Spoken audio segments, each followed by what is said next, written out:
Do you often find yourself struggling to pay rent or put gas in the car because you have spent your money on lottery tickets or at the casino? God can help you with that. This is Spiritual Topics.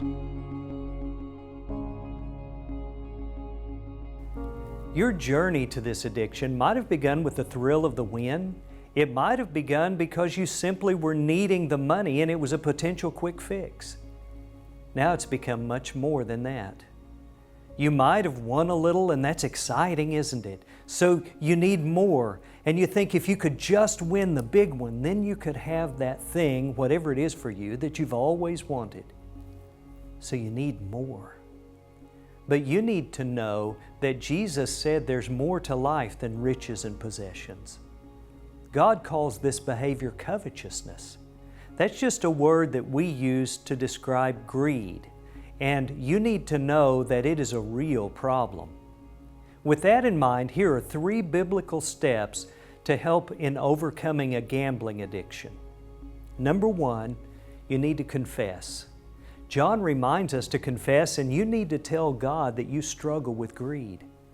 You're not telling Him anything He doesn't already know, but you are telling Him you need His help. His help includes the help of others. James says to talk to someone about your problem. Ask them to pray for you. You will not be able to overcome this addiction without confessing that you have a problem. Number 2, restructure your life. Paul says in Romans to renew your mind or learn to focus your mind on a godly perspective. If you're married, remind yourself that gambling robs your family for your own personal gain.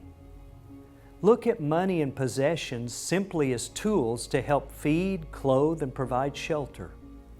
To begin this restructuring process, you may need to pay at the pump to avoid buying a lottery ticket. You may need to go the long way home to avoid the temptation of the casino. Do whatever it takes. And finally, find someone you can trust and can be transparent with to hold you accountable.